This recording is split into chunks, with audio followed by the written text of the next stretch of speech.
नमस्कार साथियों, स्वदेश संवाद में आपका स्वागत है। इस कार्यक्रम में हम अक्सर भेंट करते हैं उन व्यक्तित्वों से जिन्होंने अपना जीवन का अधिकांश समय संघ कार्य के लिए समर्पित किया है। और ऐसे ही एक व्यक्तित्व से आज हम भेंट करने जा रहे हैं जिनका नाम है श्री राम सेवक जी शर्मा। राम सेवक जी, आपका स्वागत है स्वदेश संवाद के इस कार्यक्रम में। किसी भी कार्यक्रम में शामिल होना, किसी गतिविधि से जुड़ना और संघ की गतिविधि से जुड़ना अपने आप में बहुत अंतर है और संघ से जुड़ना गौरव की बात है। लेकिन इस गौरवशाली यात्रा में आपका जुड़ाव कैसे हुआ? क्या किसी घटना ने आपको प्रेरित किया या किसी स्वयंसेवक के संपर्क में आने के बाद आप संघ से जुड़े? नहीं, मैं तो खेलने का शौकीन रहा जी। हॉकी, फुटबॉल, कबड्डी ये खेलते थे और हम लोगों की टीम थी वहाँ की जी। और सीजन के हिसाब से उपकरण भी जैसे फुटबॉल ले आए जी। सब लोग मिलके ये खेलते रहे। तो खेल के माध्यम से मेरा शाखा में जाना हुआ।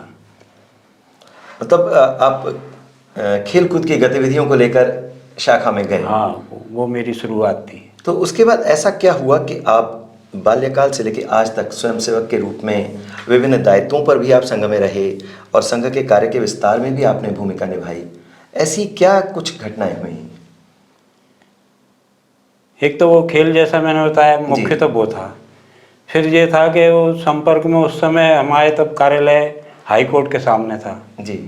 माननीय त्राणेकर जी उस समय विभाग प्रचारक हुआ करते थे जी। हालांकि बाद में उनसे पहले जो थे मिश्रीलाल जी तिवारी, उनके साथ भी भोपाल में मेरा रहना हुआ। जी। जी। तो वहाँ से जुड़े। फिर डॉक्टर नेवासकर जी। वो भी संघ के प्रचारक थे, एमएस थे उस समय के और धारकर साहब के बड़े प्रिय विद्यार्थी थे। जी। तो हम कॉलेज में जब पहुँचे तो उनके माध्यम से बैठ के हमारी कॉलेज की होती रहती थी संघ कार्यालय पे। तो धीरे धीरे क्रमशः बढ़ते गए। अब वो उस समय से हमें तो सिर्फ कार्यालय देखने के लिए बुलाया था, तो कार्यालय में हम लोग गए, देख के चले आए। लेकिन कुछ तो अभी ऐसा रहा कि वो संपर्क टूटा नहीं। आपातकाल जैसे समाप्त हुआ तो उसके बाद डॉक्टर नेवासकर जी ने हमसे पूछा कि अब क्या करोगे? हमने की नौकरी करेंगे, तब तक क्या करना है, कुछ अच्छा करेंगे। तो बोले आप शाखा आओ। तो जो आपातकाल के बाद जो प्रारंभ हुए तो वो एमएससी के बाद में मैं फिर लगा रहा, 2-3 साल तक रहे और 79 में मेरी सर्विस लगी, 69 में जी। 69 में सर्विस में मैं आया लोकल फंड ऑडिट डिपार्टमेंट में, वित्त विभाग मध्य प्रदेश में। जी। तो असिस्टेंट ऑडिटर की पोस्ट से शुरू हुआ, उसमें भी असिस्टेंट डायरेक्टर तक मैं रहा। लेकिन कभी भी संघ से बिलगाव नहीं हुआ। भोपाल गया तो मैं कार्यालय में ही रहा और वहाँ जो काम आए वो सब करते रहे। माननीय ईश्वरानी जी का घर उस समय संघ का कार्यालय था भोपाल का। जी। तो नौकरी में भी मैं वहाँ रहा। 81 में लौट के आया तो यहाँ के फिर मैं ग्वालियर में संघ से जुड़ा रहा। उस समय नगर कार्यवाह और ये साइम भाग का दायित्व रहा मेरे पास में। तो साइम भाग में पूरा महानगर माने लश्कर, ग्वालियर, मुरारी ये सब काम देखते थे। उस समय 100-150 शाखाएँ चलती थी साइम भाग की, तो उसका वर्ग होता था नदी गेट पे अलग से। तो संघ के माध्यम से जुड़े रहे और वो कभी हमको संघ ने नहीं छोड़ा या ये कहें कि हम नहीं छूट पाए। ऐसे निरंतर 62 साल से 63 साल से मैं संघ का स्वयंसेवक हूँ। 1962 से जुड़ाव और जुड़ने के बाद निरंतर सक्रियता। मैं ये जानना चाहता हूँ उन सभी के लिए जो इस कार्यक्रम को देख रहे हैं और सुन रहे हैं कि संघ की कार्य पद्धति कैसी रहती है? संघ का मुख्य कार्य तो वास्तव में व्यक्ति निर्माण का कार्य है। विभिन्न कार्यक्रमों के माध्यम से व्यक्ति में जो संस्कार मिलते हैं, जो पढ़ते हैं, वो उसको पता ही नहीं चलते। जैसे रामायण में आता है ना, खेल खेल विद्या सब पाई। तो खेल खेल में ही संघ में व्यक्ति निर्माण होता है और पता ही नहीं चलता व्यक्ति को कब से कहाँ पहुँच गया। हम तो हमारी एक टोली हुआ करती थी उस समय, जहाँ भी मैं संघ में रहा वहाँ भी मेरी टोली रही। भोपाल में गया तो वहाँ एक टोली बन गई। जगदलपुर में मेरे को तो प्रमोशन के बाद भेज दिया। मैं छोड़ रहा था अपना प्रमोशन, नहीं जा रहा था। प्रेरणा मिली कि नहीं भाई नौकरी करना है तो क्यों छोड़ना है प्रमोशन, तो मैंने चले जाएंगे। उस समय माननीय अरुण जी थे, उन्होंने कहा चिट्ठी ले जाना रायपुर के लिए। रायपुर पत्र लेके गया, वहाँ से उनने पत्र जगदलपुर लिख दिया। मेरे तो मुख्यालय बना दिया था। तो स्थायी मेरा मुख्यालय 4.5 साल जगदलपुर बस्तर में रहा। जी। रामसेवक जी, बहुत ज़्यादा समय आपने संघ को दिया है और संघ की गतिविधियों को समीप से देखा है, अनुभव किया है और उनमें सक्रिय भी रहे हैं। तो जो संघ के कार्यक्रम होते हैं, आयोजन या विभिन्न गतिविधियां, उनकी रूपरेखा कैसे बनती है?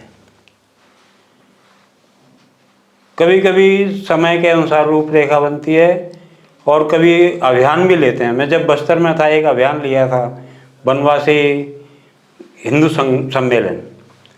तो उस हिंदू सम्मेलन में हमने 6,000 का लक्ष्य रखा था वनवासियों का। उसमें आए 7,500-7,000। और जिस दिन कार्यक्रम था, परम पूज्य देवव्रत जी वहाँ आए थे। वो पहला किसी सत्संग चालक का वहाँ प्रवास था और बड़ा कार्यक्रम हुआ। और वो एक दिन की जगह 2 दिन चला कार्यक्रम। चारों नाकों पे हमने भोजन की व्यवस्था की थी, वो कम पड़ गई तो उनको 1-1 प्याली चावल, 1-1 प्याली दाल दी और वो अपने अपने कावड़ लेके आए थे, बनाए हमने। तो ये संघ के कार्यक्रमों का संस्कार स्वयंसेवक पे ही नहीं पड़ता, सारे समाज पे पड़ता है। और उसका परिणाम ये हुआ, बस्तर में उस समय बड़ा परिवर्तन आया। हमने ही 2 जिले बनवाए बस्तर के, आज तो 6 जिले हैं। रामसेवक जी, संघ के विभिन्न आयोजन जो होते हैं अपने आप में गौरवशाली रहते हैं, एक हेतु रहता है। पर इन आयोजनों में एक गतिविधि ऐसी है, पथ संचलन, जिसमें सामान्य जन का भी जुड़ाव किसी न किसी रूप में रहता है। कोई स्वागत करता है, कोई उसे देखने के लिए विशेष रूप से समय निकाल कर आता है। इस पथ संचलन के बारे में बताइए कि कितने दिन पहले आपके समय में इसकी तैयारियां आरंभ हो जाती थीं? पथ संचलन सामान्यतः अपनी जो विजयदशमी का उत्सव रहता है उसके आसपास करते हैं, या कहीं संघ शिक्षा वर्ग रहता है तो उसमें भी एक दिन संचलन होता है जो शिक्षार्थी आते हैं उनका। और वो इस प्रकार से उसका रूट मार्च तय करते हैं कि लगभग 2-2.5 घंटे में 2.5-3 किलोमीटर का वो संचलन रहता है। और बिल्कुल अंकताल के ऊपर 1-2 पे कदम मिला के जब चलते हैं गणवेश पहन के, तो जो उत्साह होता है स्वयंसेवकों में तो वो तो अलग होता ही है, लेकिन देखने वाले लोगों पे जो प्रभाव पड़ता है उसका बड़ा असर होता है। तो ये एक जो निडरता जैसे कहते हैं, साहस, वो पैदा होता है और उसका समाज पे बड़ा अच्छा प्रभाव पड़ता है। इसलिए वो संचलन लोग देखने के लिए आते हैं, जगह जगह स्वागत भी करते हैं उसका स्वयं प्रेरणा से। रामसेवक जी, कोई ऐसा प्रसंग आपकी स्मृति में हो जिसमें किसी वरिष्ठ प्रचारक का आपको मार्गदर्शन मिला हो या किसी आयोजन से जुड़ा कोई विशेष स्मरण, तो वो हमारे साथ साझा करें। मैं जिस समय बस्तर में था उस समय माननीय बाबा साहब नाथू क्षेत्रीय प्रचारक हुआ करते थे अपने। उनके पिताजी उस जमाने में कलेक्टर हुआ करते थे। तो हमारे जो समदरिया जी उस समय वहाँ विभाग प्रचारक थे, उन्होंने बुलाया कि रामसेवक जी आना, सुबह चाय लेके आना है, कार्यालय 2-3 कप चाय लेके आ जाओ। वो थर्मस में वो लेके आया। तो बाबा साहब नाथू और मिश्रीलाल जी तिवारी, वो वनवासी कल्याण आश्रम के अध्यक्ष थे उस समय मध्य प्रदेश के पूरे, यहाँ भी अपने ग्वालियर में रहे विभाग प्रचारक। अरे बाबा साहब बोले तुम कैसे? और वो तिवारी जी ने तो मेरे को उसको गले से लगा लिया, जबकि वो बहुत वरिष्ठ प्रचारक थे।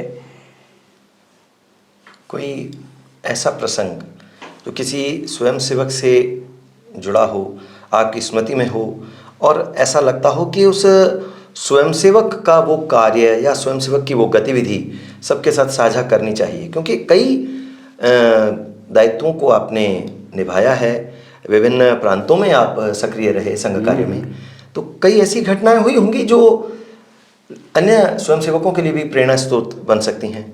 जैसे मैंने बताया कि हम तो जहाँ रहे वहाँ एक टीम बनाना, ग्रुप बनाना, तो वो ग्रुप बना के हम काम करते रहे, उसका मुझे बड़ा लाभ मिला। उस ग्रुप के बाद मुझे आगे भेज दिया गया, लेकिन वो ग्रुप बाद में लगातार सक्रिय रहा और उससे जो कार्यकर्ता निकले वो आज अखिल भारतीय स्तर तक पहुँचे हुए हैं। मैंने शिशु मंदिर में 3 साल पढ़ाया, तो यहाँ नदी गेट का जो पहला बैच निकला मिडिल का, उसमें 2-3 विद्यार्थी हमारे ऐसे थे जो, एक तो प्रोफेसर है मेडिकल कॉलेज में वृंदा जोशी, वो हमेशा टॉपर गोल्ड मेडलिस्ट रही सारे परीक्षाओं में, शिशु मंदिर से लेके एमडी करते तक, गायनोकोलॉजी में एमडी है वो। एक उस समय के ही विद्यार्थी हमारे थे, वो अखिल भारतीय वो सेवा प्रमुख हैं पराग जी अभ्यंकर माननी। तो टीम में वर्क होता है संघ का, तो टीम वर्क होता है। एक साल कार्यकर्ता को बनाने के लिए 10-15 साल लगते हैं, तब वो कार्यकर्ता का निर्माण होता है। और कई बैच आते हैं उसमें, वो निकलते उसको भी पता नहीं चलता, काम करने वालों को भी पता नहीं चलता, लेकिन वो संस्कार कब आ जाते हैं, कैसे आ जाते हैं खेल खेल में। ये संघ की विशेषता है जो कहीं देखने को और नहीं मिलती। जी, कहीं और नहीं देखी जा सकती, ये बात सत्य है। रामसेवक जी, कभी परम पूजनीय सरसंघचालक जी से भेंट हुई हो, ऐसा सौभाग्य मिला हो, उनसे जुड़ी कोई स्मृति? वैसे तो मैं संघ शिक्षा वर्ग में जाता रहा, शिक्षक करके ही जाता रहा, और प्रत्येक संघ शिक्षा वर्ग में एक दिन परम पूजनीय सरसंघचालक जी आते थे और शिक्षकों की बैठक लेते थे। आखिरी मेरी जो बैठक थी वो नासिक में थी जी। विशेष वर्ग क्षेत्र का 2य वर्ष, उसमें परम पूजनीय भागवत जी के साथ बैठक थी जी। तो उसमें सबका नाम और परिचय पूछ रहे थे, और साथ में ये भी था कितनी उम्र है, तो मैंने बताया 67 वर्ष है। तो फिर वो वहाँ व्यवस्थापक थे, उन्होंने कहा भी 65 से ऊपर वालों को तो जरा रिलैक्स करो। तो वो चिंता भी करते हैं सब सारी प्रकार की। कोई उसके बाद से मेरा संघ शिक्षा वर्ग जाना जरा व्यवधान आ गया लेकिन कोई नहीं, ठीक है, अपन ही कब तक करेंगे, नई टीम आएगी उसको करना चाहिए। नए स्वयंसेवक जो आज भी संघ के साथ जुड़ रहे हैं, क्या लगता है किस भाव से वो जुड़ रहे हैं? स्वप्रेरणा से जुड़ रहे हैं, या संघ का कोई कार्य ऐसा उन्हें प्रभावित करता है कि वे आकर संघ में शामिल होते हैं या शाखा में आते हैं? क्या लगता है, कुछ क्या कार्य है ये? एक तो जो राष्ट्रीयता है कई तरह से पैदा करने की कोशिश की जाती है, लेकिन इसमें विशेष राष्ट्रीयता है। हम लोग जब पढ़ा करते थे तब स्थिति ये थी कि पिक्चर देखने भी जाते थे तो सिनेमा हॉल में आखिरी में जनगणमन होता था, उसमें हम लोग खड़े हो जाते थे। जो राष्ट्रीयता की भावना है वो मुख्य भावना है, और बाद में तो फिर वो जो निस्वार्थ प्रेम है उसके कारण से कार्यकर्ता जुड़ता है। निस्वार्थ प्रेम और राष्ट्रीयता का विचार, ये 2 चीज़ें जोड़ने वाली हैं, वो बांध के रखती हैं समाज को। न केवल समाज को बांधे रखती हैं, बल्कि राष्ट्रीयता के विचार को और अधिक प्रचारित और प्रसारित करने में भी इन स्वयंसेवकों का बड़ा योगदान रहता है। रामसेवक जी, ग्वालियर में कभी संघ का कोई ऐसा आयोजन रहा हो आपकी स्मृति में जिसमें परम पूजनीय का आगमन हुआ हो? आपने बहुत ज़्यादा समय संघ को दिया है, तो परम पूजनीय के आयोजन ग्वालियर में होते रहे होंगे, वर्ष 2 वर्ष में कभी कभी उनका आगमन हुआ होगा, तो ऐसी कोई स्मृति है? हाँ, पहला जो परम पूजनीय सरसंघचालक जी का कार्यक्रम हुआ था उस समय तो मैं शाखा जाना ही शुरू किया था, तो रतन कॉलोनी में उनका कार्यक्रम था परम पूजनीय गुरु जी का, और उनका एक बौद्धिक उस समय सुनने का मेरे को अवसर मिला। मैं सौभाग्यशाली हूँ कि गुरु जी के दर्शन मैंने किए। परम पूजनीय उसके बाद देवरस जी आए, उनके साथ तो मैं सोचता हूँ हर संघ शिक्षा वर्ग में प्रांत में बैठकें होती रही और बड़ा निकट जैसा संबंध था। जब मैं 2004 में नागपुर गया शिक्षक था 3य वर्ष में, उस समय देवरस जी जरा स्मृति उनकी थोड़ी सी ये हो रही थी, लेकिन तब भी एक प्रश्न उत्तर के कार्यक्रम में हमने प्रश्न पूछा था। मैंने कहा, अपन कहते हैं अगली शताब्दी हिंदू शताब्दी होगी, तो ये कैसे होगा, चारों तरफ शत्रु देश हैं।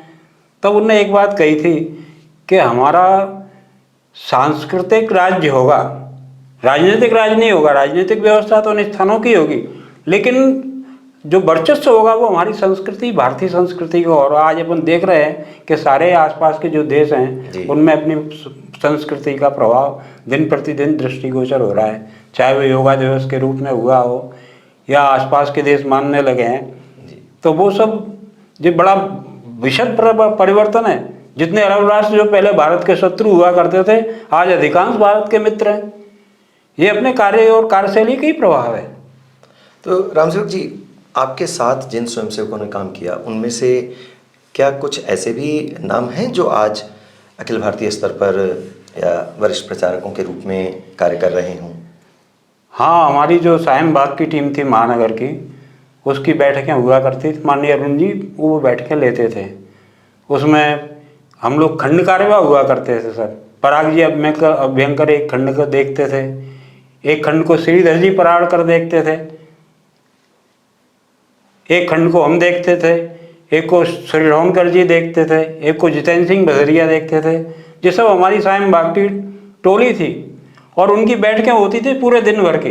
उन्होंने कि आज कहाँ बैठक होगी कि गरगज के हनुमान के ऊपर होगी, तो दिन भर वहाँ रहना है, दिन भर बैठना है। तो जो उसमें बैठक होती थी, 4-4, 5-5 सत्र होते थे, उनका बड़ा प्रभाव पड़ता था। और जिस सारे कार्यकर्ता जो उस समय के थे, चाहे वो महासब्द हो दिनेश, चाहे जयंत करमरकर हो, ये सब अच्छे काम किए और आगे निकले। नितिन जी करके यहाँ तो विस्तारक करके आए थे, वो भी क्षेत्रीय पूरा समय दे के काम कर रहे हैं क्षेत्र में।